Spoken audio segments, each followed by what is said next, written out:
Good morning! Woo! We are ready to rock and roll. I feel like we ought to just break into tune and start singing Jingle Bells. Maybe later. All right, here we go. May I please have Miss Carrie Trujillo and Des Munez come up. Oh, they don't know about this. Don't be scared. Now she's yelling at Emily. Well, I just want to thank both Carrie and Des for all of their passion and love for the children of Washoe County School District. They are going to be going off in other directions and doing some fabulous, fabulous work. And for Carrie, she means a lot to me. When my executive assistant retired, I decided not to replace the executive assistant position, and Carrie stepped up. And so she had to put up with me, and I say put up with me, and she also worked very well with her chief academic officer, Debbie. But she has done a tremendous job.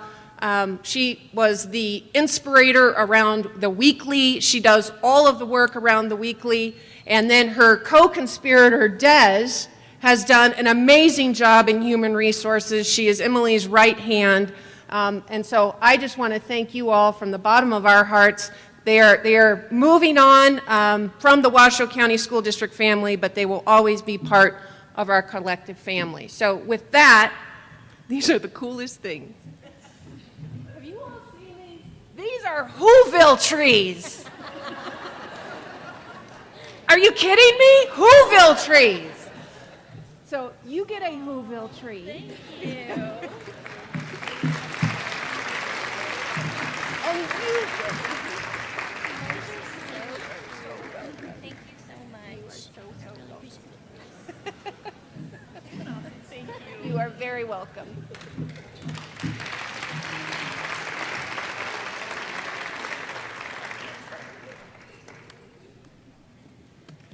And I think Allie is going to be helping me with the slides.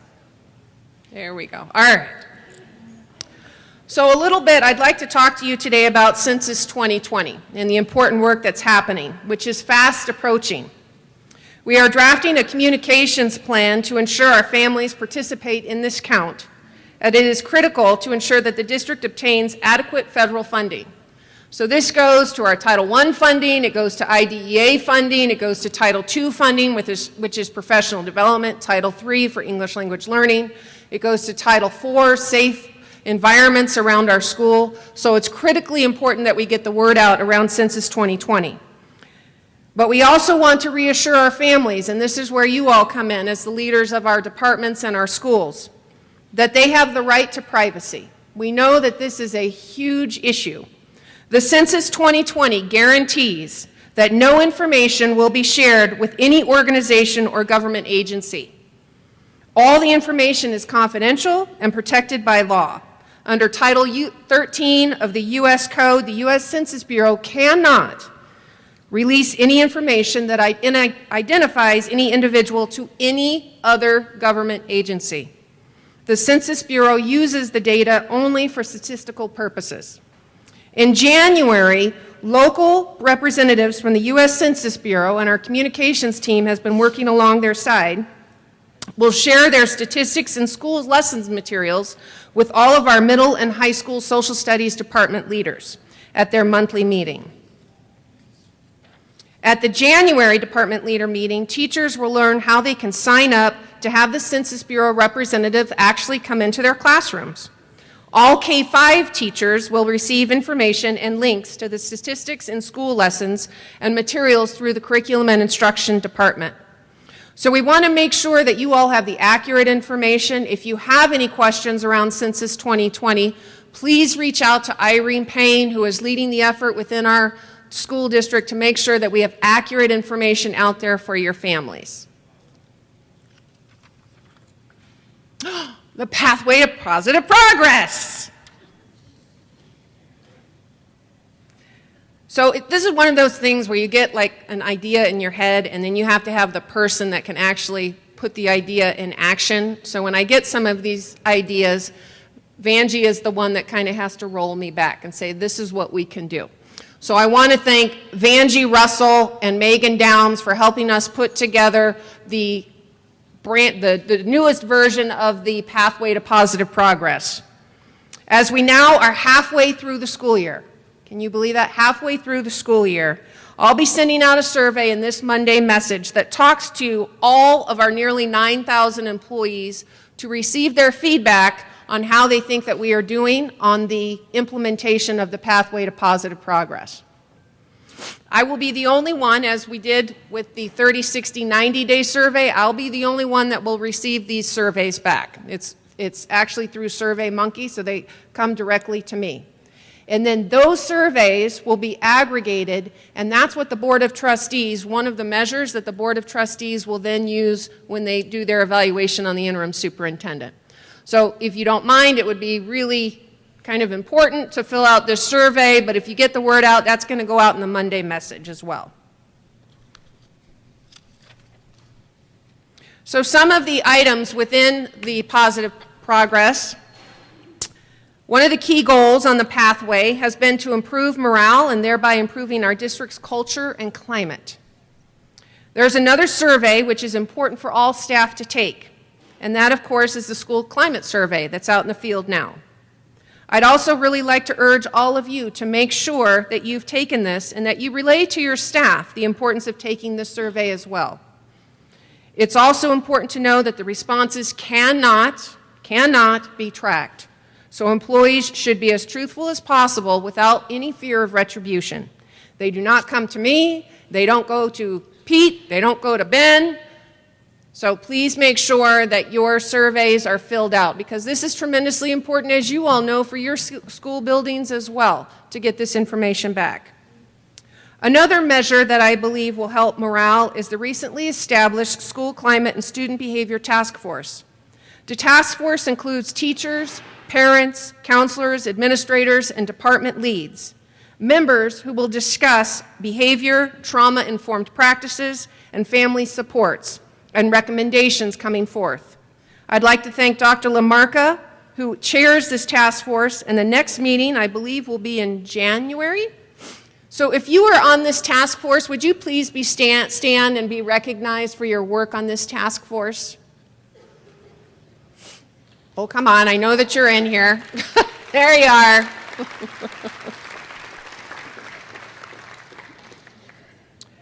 The Board of Trustees last month also tentatively approved an inclusive decision-making policy, Board Policy 9075, around district initiatives, programs, and services. And this goes directly to specify that the superintendent shall seek the board's approval for major initiatives and programs and services designed for our students, staff, or the greater Washoe County community, which will have a significant impact on stakeholders.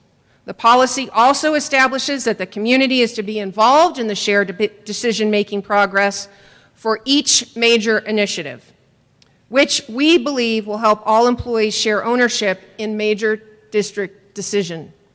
And you need to know that I felt very, very strongly that we brought forth this policy and we got it adopted as quickly as we possibly could. This policy is about inclusionary practices. This policy is about shared ownership. This policy is about you and your school communities. So if you haven't read the policy, please take time, share it with your staff, but it's important to know that this is something that the board and myself, as well as our Office of General Counsel, worked on so that we could make sure that when we roll out an initiative that we have stakeholder input into what that looks like.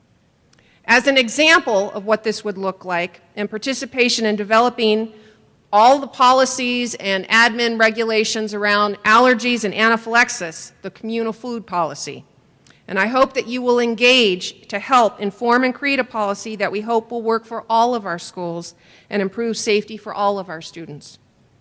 We have created an employee suggestion program, which, once officially launched this January, will focus on and reward ideas that have a tangible cost savings or produce positive intangible effects for our students, such as an improvement to how our district serves our families and students. I want to thank our Chief Financial Officer, Mr. Mark Mathers, as well as Emily Ellison, our Chief HR Officer, for spearheading this and their leadership on moving this forward. That is going to be coming in January. It is our first official employee suggestion program, and I am super, super proud that we are getting this underway. In this slide, I've listed the criteria for viable ideas that will be accepted into the program so that you can get the idea of what will be considered. Each suggestion will be vetted by a team which includes our Chief Human Resources Officer, Chief Financial Officer, Chief Communications and Communications Engagement Officer, boy, that's a mouthful, our Superintendent's representative, who I haven't named yet, our Chief Internal Officer, and a representative from each of our employee bargaining units. So I wanted to make sure that we had employees on this team, and they will be the ones that are going to be spearheading our employee suggestion program. Now, dun, dun, dun, groundbreaking at the Proctor Hug High School. We are so excited to break ground on our new high school this last month. The new school being built in the Wild Creek Golf Course will continue to carry the name of Proctor Hug. And it is set to open, if you can believe it, in August of 2022. Once it's built, it's going to relieve overcrowding at many of our high schools, including, obviously, Spanish Springs, which is our most crowded high school. It was an amazing breaking ground ceremony on a sunny November day, including a hawk that flew over. Luckily, he did not do anything else that he wasn't supposed to do. Because we had the governor there, we had the state superintendent, and of course our current and future HUG students were there as well. And now we are going to show you a video of some of the highlights.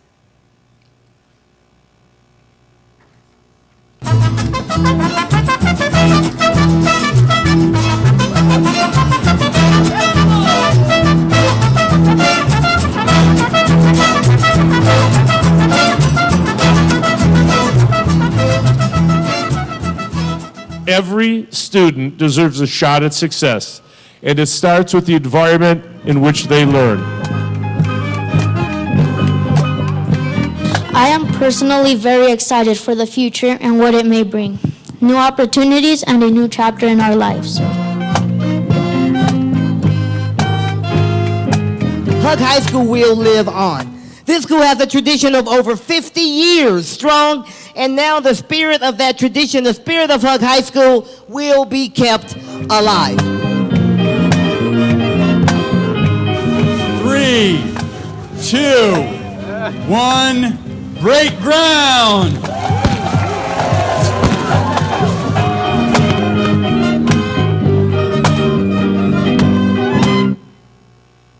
Is that awesome? Where's Christina? There she is. Stand up, Christina.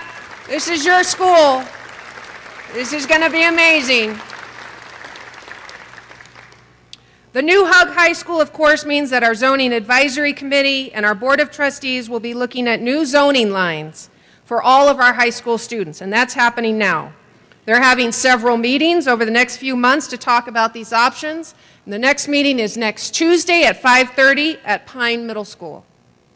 The new HUG isn't obviously the only capital projects that we have going on right now. We are making great progress building our next two schools, which are set to open this summer. John C. Bohatch Elementary School in Spanish Springs and Marcy Hers Middle School in South Reno. Are Heidi and Brandon here in the house? There they are. Stand up. They're our principals. These schools are going to continue to help with the overcrowding we're seeing at both ends of town. Earlier this week, the Board of Trustees awarded the contract to Q&D Construction to build a new elementary school in Cold Springs, a school that is so very, very needed in this area. The elementary schools in that area, Gomes and Silver Lake, are the most crowded we have in the district.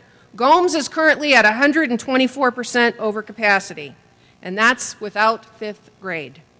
It's so crowded that the fifth graders have to attend classes at Cold Springs Middle School. We will break ground on this new elementary school next year, and it will open in the fall, if you can get this, in the fall of 2022. So I think we probably need to start hiring a principal. The board also approved funding for the design phase of another elementary school in South Reno in Rio Wrangler area. We're already seeing more enrollment than we expected in South Reno, and I know Dawn is looking at me right now saying yes, and another elementary school is very much needed in that area. Our capital projects team, and I want to give a shout out to Pete Etchart and his entire team, Adam Searcy, Tammy Zimmerman. I mean, they are amazing, amazing people. Can we give them a round of applause, please? So the school for Rio Wrangler, our capital projects team, will begin the design phase, which will be continuing to look at enrollment figures to determine when that school would open. And it could be early as 2022-23 school year. That's not far away. And of course, while the new schools are high-tech, the funds from WC1 also allowed us to provide much-needed upgrades to several of our schools and repairs in our older core schools. We're also in the process of beginning work, as you know, with Swope Middle School as well as O'Brien STEM Academy to expand and update those buildings. And we are continuing to repair older buildings so that all of our students and staff are safe, warm, and dry. So I want to give another shout out to all of the work of our capital projects team. They're kind of the behind the scenes work, but they are doing some amazing, amazing work for all of you and for all of us.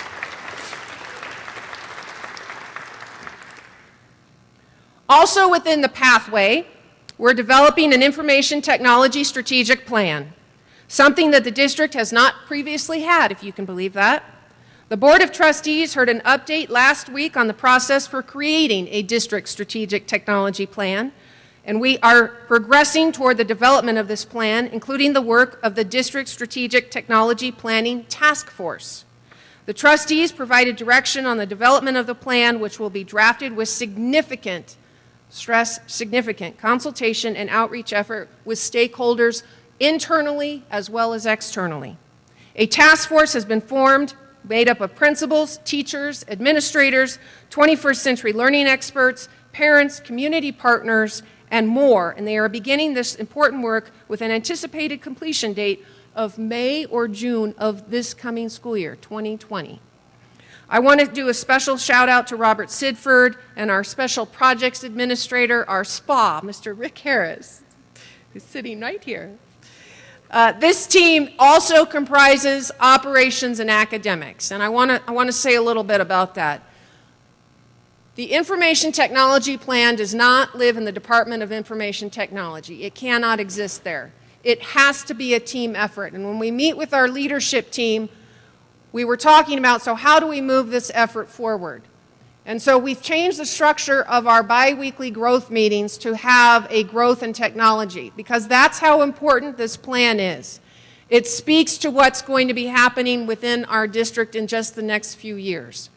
But we can't have one department take ownership. It has to be an inclusive process. And so I just want to thank Rick and Robert and the entire team for putting this plan together. We can clap.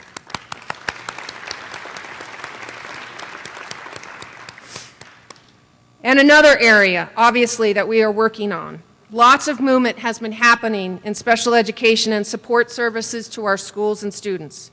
Last month, the Board of Trustees heard a very important and valuable update on the progress toward achieving the goals set forth in the 2015 West Ed Center for Prevention and Early Intervention report. The presentation was the starting point for an in-depth analysis that needed to be done for the district systems of support for children with disabilities, and to assess ways in which the system and results for special education must be improved. We will be coming back to the board in just January with a further update and work with West Ed, and also our internal processes being put into place in the short term. And I know that you all just met to talk about the beliefs around special education and what your core beliefs are, and that's where the work starts. But I want to thank Jen Van Tress for her compassionate leadership in this area around this huge, huge undertaking. I am very much in support of her and her ideas and the entire team for this effort. And that entire team is all of you, every single one of you. Jen cannot do this alone. Our area superintendents cannot do this project alone. It is a huge lift for our district, but it is the right thing to do, and we are going to do it the right way. So thank you.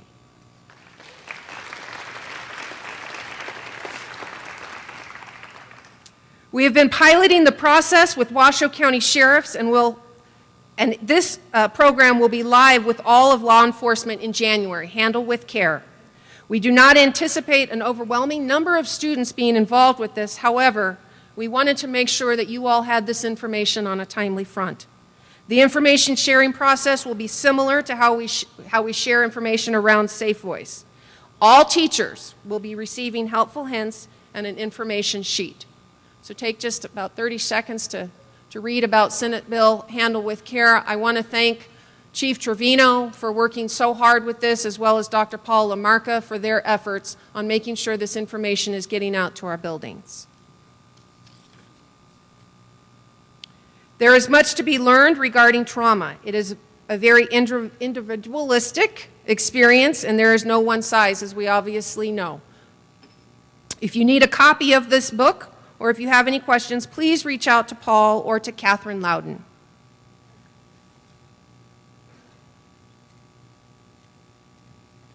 And on a final note, you also received in the weekly about the January 29th Trauma-Informed Practices Workshop. That's going to be delayed, and Dr. LaMarca will be getting information out to you all for the next trauma-informed practice.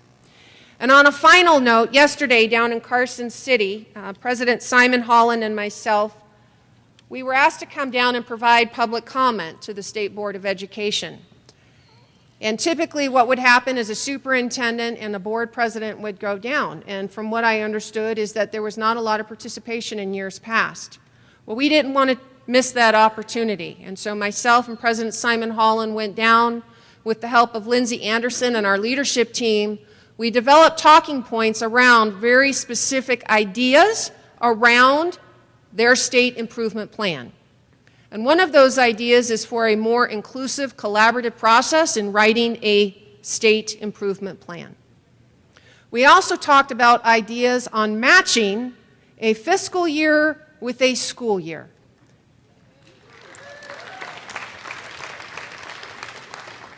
We love it when we get the funds from the legislature, and do not misunderstand me. We are extremely supportive of the funds that we receive from the legislature, as well as from Governor Sisolak. But it does us no good to receive those funds either in January or in October, depending on if you're on the state fiscal year or federal fiscal year. So we need to do a better job on communication with the state, as well as LCB, on when the legislation takes place, when the regulations are rolled out, and when we receive those funds. And I want to give a huge shout out to Ben Hayes, Lauren Olin, Jill Murdoch for all of their work on putting over 84 different types of funding streams. We had 84 education bills. Most of them had some sort of funding mechanism tied to them, and they have done a yeoman's job getting this grant funding rolled out to you. So I just want to do a shout out to you all as well. And finally, there are some pictures up there around what we've been doing around the school district. I want to do a huge shout out to Sparks High School. They were one of the schools that hosted our state superintendent visit. They also just received the 2019 Railroader Marching Band, won the Northern Nevada Band Division A championships, get this, the first time in 40 years. I know CJ is here. Where's CJ? There she is. Awesome. But I am looking forward to so many different events. We've got We the People tomorrow. I love being a judge around We the People. It always gives me hope around our country and that we are going to be in very good hands when you listen to these students. Also, I've got holiday performances at Green Brae, Lemon Valley, Van Gorder, and last night it was totally awesome. Where's Leah? There you are. Wooster! So last night, I said that I would go to the Wooster Band concert. I did not know, however, that I was going to be asked to conduct their orchestra. I have about this much musical talent in myself. but I actually did it, and it apparently was in the Twitterverse. Yes, yes, so it was great. Thank you. Before I turn it over to the dynamic allocation team, I want you all to be sure this holiday season that you take time for yourself, you take some reflection time, you take time with your family and your friends. I love you all. I want you to take care of not only your physical health, but your mental health. We need to start talking about mental health. We need to start having an open conversation around what this means. And not only what it means for our students, but what it means for each of you, your teachers, your counselors, your nurses, your aides, our bus drivers, our nutrition services workers, everyone that works with students. I want you to take some time, and I want you to be healthy. I want you to love one another. I want you to be kind, and I want you to live with all your heart. I love you all. Have a very, very happy holiday season. I am now ready to call up, who am I calling up? The Ugly Sweater team. Dr. Parks, Emily Ellison, and Mike Schroeder.